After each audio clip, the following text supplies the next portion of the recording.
Hi, Mystery Recapped here. Today I'm going to explain a comedy crime movie called The Happy Time Murders. Spoilers ahead. Watch out and take care.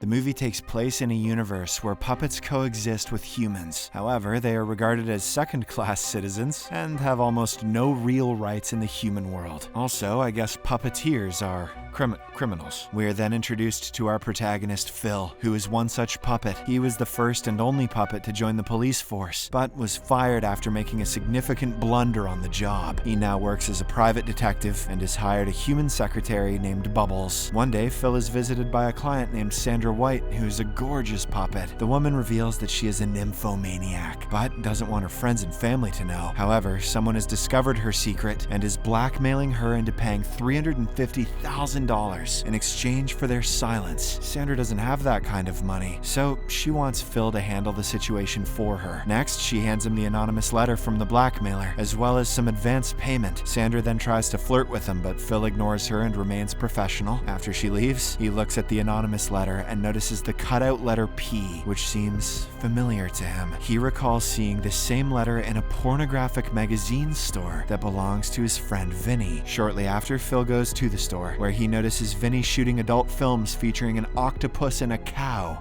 A Japan-America collaboration. Phil is disgusted by all of this and asks Vinny for some magazines so he can compare the fonts to the anonymous letter. Upon reviewing it, he discovers that the font matches one of the magazines, and he's certain that the blackmailer is one of Vinny's clients. Phil then requests to look for a list of clients, so Vinny directs him to go to the back room where his office is located. On the way, Phil meets an old friend named Bumbly Pants, who is a puppet bunny. He used to star in the popular 90s sitcom The Happy Time Gang, but now just hangs out at adult stores. Therefore, Bumbly is visibly embarrassed to see his old friend in such a place. He tries his best to hide his porn addiction and even refuses to acknowledge that he's Bumbly Pants. Later, while Phil is going through the records, a mysterious person dressed in a black suit storms into the store with a gun. He tries to murder Bumbly Pants, but Vinny quickly responds and draws his own gun. Unfortunately, the assailant shoots Vinny to death and blows off the heads of both the octopus and the cow. He then brutally murders Bumbly before finally fleeing the store. During all this time, Phil remains in the office and is unaware of the chaos since loud music is drowning out the gunshots. Moments later, Phil steps outside and is horrified to see the store in complete disarray, with everyone dead. The cops soon arrive and Phil meets Connie Edwards, a well-known detective who was once his partner in the police force. They had a bitter falling out and are still unable to tolerate each other. Connie would love to arrest Phil because he is the only one to survive the shootout, which seems highly suspicious. However, Phil's former boss, Lieutenant Banning, doesn't believe he could do such a thing and lets him go. Following this, Phil meets up with his brother Larry, an actor who once appeared alongside Bumbly Pants in the Happy Time Gang. The brothers catch up on their lives and Phil informs him of Bumbly Pants' tragic death. However, the latter doesn't seem to care about such matters and says that it was Bumbly Pants' dream of dying in a porn store. In the evening, we see Phil drinking alone, reflecting on his glory days when he was the best cop in the city. Just then, Bubbles arrives and invites him to spend the evening together, but he refuses. It turns out that the woman has feelings for him, but Phil is completely oblivious to her affection. Elsewhere, we see Larry having fun in a hot tub with his human girlfriend. He shows her old recordings from the rap party of the Happy Time Gang, where Connie and Phil are also featured. Larry then points out a human actress named Jenny, with whom his brother was in a relationship back then. Moments later, Larry's girlfriend goes to grab some drinks, leaving him alone in the tub. At this moment, someone releases 3 vicious dogs into the house, which immediately tear Larry to pieces. His girlfriend is horrified to see this and tries desperately to chase the dogs away, but to no avail. Larry is nothing more than fluff. In the following scene, Phil arrives at the crime scene and is devastated by the loss of his brother. He then notices Connie again, who starts making insensitive comments about Larry's death. This sparks a fight between the two, during which they fall into the hot tub, and Connie ends up biting Phil's private parts. After this altercation, they are both scolded by Lieutenant Banning, who is frustrated by their constant bickering. He then says that he wants to hire Phil as a consultant to help solve the string of murders, but Phil must team up with Connie. Upon hearing this, both of them are unhappy about it, but they have no choice but to obey orders. Following this, the duo reluctantly begins their investigation, and Phil suspects that someone is intentionally targeting the former members of the Happy Time gang. He believes that the killer came specifically for bumbly pants at the porn store, and the rest were simply caught at the wrong time. During their investigation, the duo meets a man named Ronovan, who is the producer of the show. They ask him about the dead actors and whether he knows anything about it. However, Ronovan appears to be prejudiced against puppets and refuses to cooperate. This enrages Phil so much that he knocks him out with a metal ball and steals some important documents regarding the show. Later, when Phil and Connie review the documents, they discover that the 7 main actors are supposed to receive $10 million in royalties. In the case of an actor's death, it goes to the spouse, and if there is no spouse, the deceased's share is divided among the remaining actors. The duo then understands that the killer must be one of the actors, who wants to receive a larger share of the royalty. With this information, they go to visit another actor named Lyle, who is now a drug lord. The two arrive at an underground ghetto, but the puppets there are enraged to see Connie because humans are not permitted in this area. Phil then informs them a little secret about Connie. After being injured on the job once, she had a liver transplant from a puppet.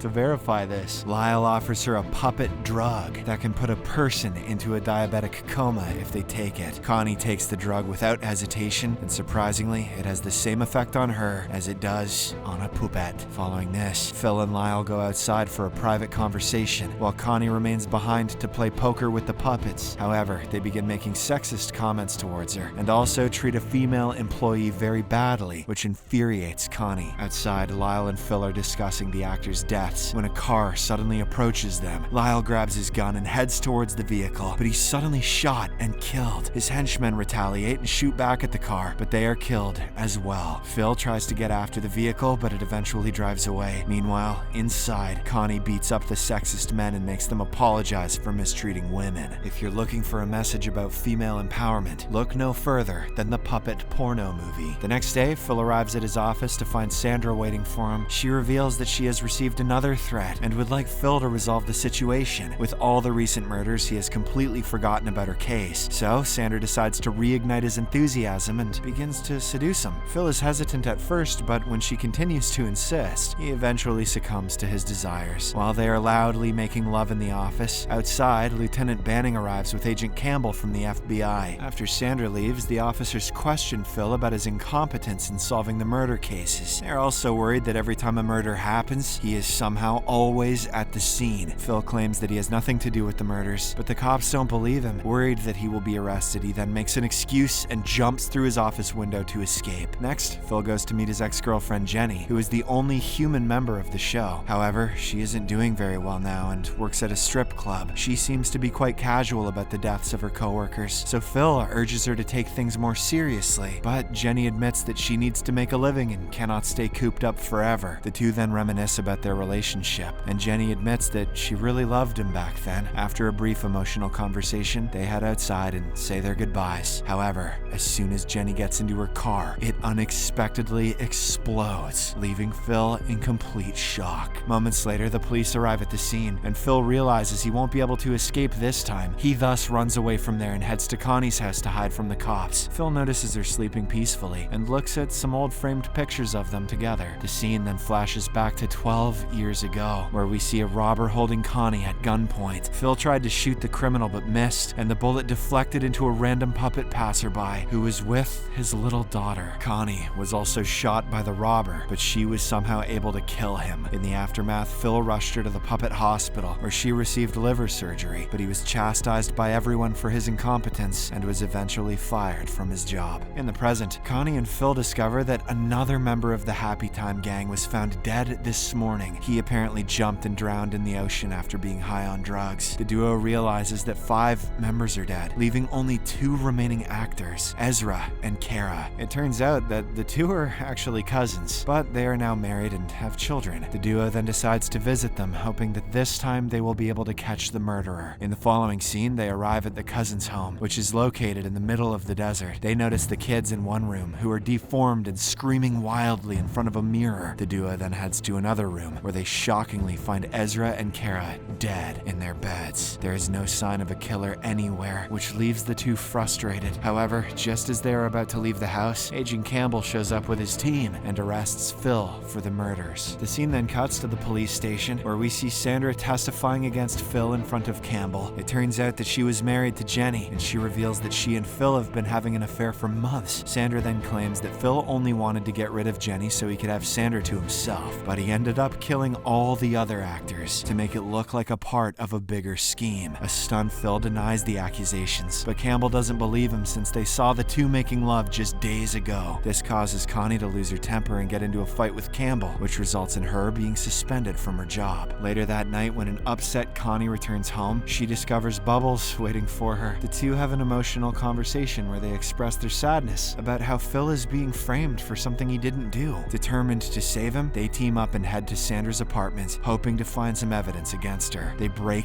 into the house and discover a secret room filled with evidence of how Sandra killed all the actors. In a shocking twist, Connie recognizes that Sandra is the same girl whose father was accidentally killed by Phil 12 years ago. They then decide to leave with the evidence, but Sandra has set a booby trap, which causes the entire place to burn down. All the evidence is destroyed, but fortunately, the two women manage to escape safely. The next day, Connie visits Phil in jail and informs him of everything she discovered. Knowing she can't get him out through conventional means, she shoots him in the arm. Following this, Connie begins to scream, claiming she accidentally shot Phil, and he's soon taken away in an ambulance. On the way, Connie knocks out the driver and the orderly who is treating Phil's wound. The two then steal the ambulance and head to the airport, since Sandra is planning to leave the country. When they arrive at the location, Phil handcuffs Connie to the steering wheel to ensure that she doesn't put herself in danger again. He then goes to confront Sandra alone and eventually finds her. He apologizes for what happened to her father and explains how he deals with the regret every day. When Phil asks why she killed all those actors, Sandra reveals that she simply wanted to see him suffer. At this moment, Jenny, who turns out to be alive, shows up and reveals that she has been plotting with Sandra all along. Now that all the actors are dead, they're wealthy from the profits of the show. Next, Sandra asks Jenny to shoot Phil, but the woman is hesitant because she still has a soft spot for her ex-lover. Jenny suggests that they leave instead, but an enraged Sandra knocks out her own wife. Then, some of Sandra's bodyguards grab Phil and throw him into the plane's turbines. It seems that it's almost over for him, but at the last moment, Connie shows up. She swiftly knocks out all the bodyguards and also releases her partner. But moments later, she's grabbed by Sandra, who holds her at gunpoint in the same position as 12 years ago. Connie asks Phil to shoot her, but Sandra says he won't because he is a loser who can't do anything right. Phil then recalls his past mistake and becomes nervous, but he somehow pulls the trigger with determination. Fortunately, he doesn't miss this time and fatally shoots Sandra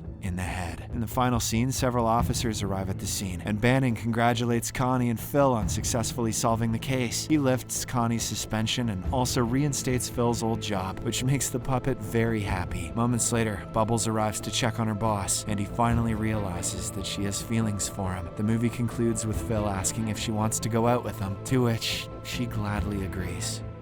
Subscribe for more videos like this, turn on notifications, and leave a like to help the channel out. Thank you for watching.